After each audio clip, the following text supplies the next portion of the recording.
I have got 25 years experience in the research industry. Did my BSc in physics, did my MBA, joined IMRB, which was at that time India's market leader in this industry. Started off as a management trainee in Bombay, worked for 3-4 years, moved to a series of smaller companies, set up a company in Bombay, set up a company in Delhi, set up a company in Bangalore and Chennai. I mean, as an employee for those respective smaller organizations. Then I moved back to larger organizations, a company called ORG Marg. For whom again I set up Chennai offices, then I set up the Colombo office. And that got merged into the largest multinational worldwide called AC Nielsen.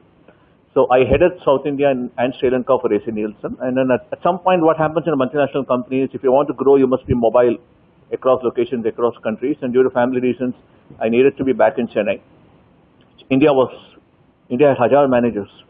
So they said there's no place for me back, and either I can go to Indonesia or I can stay in Colombo or I can quit. So I quit.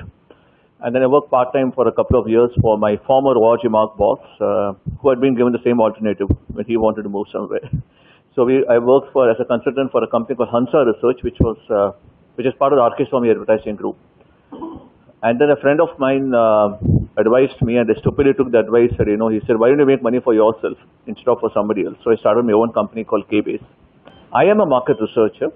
My strength lies in understanding a client's marketing problem, translating it to a series of market research questions, identifying the appropriate market research approach to answer those questions, and interpreting data. Before I start talking about analytics itself, I have some concerns about the way the analytics industry is going.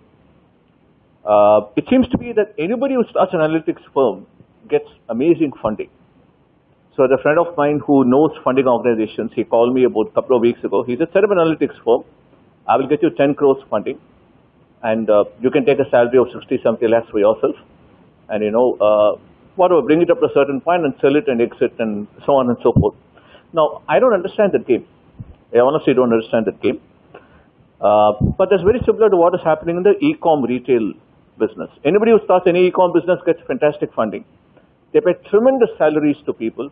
They seem to have virtually bottomless pit, endless demand to hire people, which is why all of you are doing this course, many of you looking for a career shift into analytics as a career option. But how many of these concerns are actually profitable? I don't know. I know for a fact that the e-com companies, none of them is actually profitable. They're losing millions of dollars every month. Now, how long is that investment tap going to remain open? I don't know. At some point, somebody is going to say, listen, we have poured so many $1 billion or billion crores of rupees into your business. When are we going to see a return? Valuation cannot keep going independent of business performance. So if you have got, after all the activity that we have seen on, the e-commerce space, they have still got something like 2.5–3% of India's retail market is the statistics that I read. All the analytics firms seem to be talking about, tremendous future, tremendous valuation. Nobody seems to be proud of saying, this is my actual profitability percentage. So I have a concern that at some point, this will go bust. And I would really suggest all of you keep a very watchful eye out for that possibility. One thing which you all really, really need to remember is don't get caught up in the tools. Don't even get caught up in the techniques. Get caught up in what data means. The technique and the tool are a means to an end. You need to know them. I'm not saying you don't need to know them. Of course you need to know them. But that's not the end of the process. That's the beginning of the process. And I personally prefer to look at it very similar to an old-fashioned general practitioner, a doctor, versus an MD who has passed out today. Today, what a modern, highly qualified doctor does, and the mistake we all patients do is we go to specialist first. Right? That's a very bad thing we do. We have got a chest problem, we go to chest specialist. We have got an ear problem, we go to an ENT specialist. We don't have one doctor who knows our case history right through. So we don't have a doctor who knows about us, about what we have problems we've had from childhood. So we go to this doctor, he says, oh, you've got cough, cold and all, fine. Do this test and come. He reads the test and he tells you what is wrong with you. He tells you you've got so-and-so infection. And he normally cures it because they're pretty well qualified. They're really good. But you see, expertise does not lie in reading a report which tells you what it is. Expertise lies in knowing what test to do and when to do the test. And that is what I think the modern doctors, I'm not saying they lack it, I'm saying they don't value it enough. And that is the biggest danger with market research data analysis as well.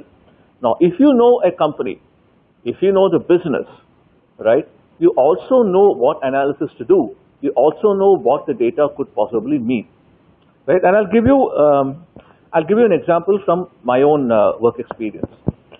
When I was starting off my career, right, back in 1989, back in 1990, IMRB used to have something called a household panel. So we identify a set of, say, 2,000 housewives in Bombay, 2,000 housewives in Chennai, and so on and so forth. And we say every month we want to know what products you buy. And you want to know what products you buy when it comes to shampoos, cooking oils, detergents, soap, so on and so forth. Various products that come under the purview of the lady of the house. So you give her a diary. And the diary has got all the product categories as well as all the brand names and all the SKUs listed in it. So she writes down whatever she buys. She writes down. At the end of the month, you go back, pick up the diary from her, give her a fresh blank diary. So this is aggregated across the 2,000 housewives, projected to the sample of whatever the city's population is.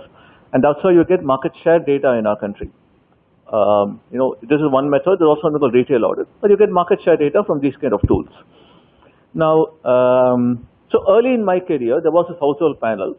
And my boss was telling me in some conversation, he just asked me, have you noticed the fact that Boost and Bonvita sell more in Bombay and Delhi, whereas Horlicks sells more in Chennai and Calcutta? I said, well, I have not noticed it. But now that you're mentioning it, it must be true. Can you please tell me why? So he said, guess why? I said, I gave the usual stuff, it must be advertising, it must be this, blah, blah, blah, and all that. He said, that's not the case. He said, prior to the Amul revolution, Anand coming into the country, the south and east were always milk deficient. The west and north were never as milk deficient as the south and eastern parts of the country were. And therefore, mothers here used to have Horlicks as a milk substitute for the children. Whereas in the west and north, they needed a milk additive, a malt-based drink, which is why Boost and Bonvita were more popular there. Now, once this insight comes in, this insight does not come from statistics.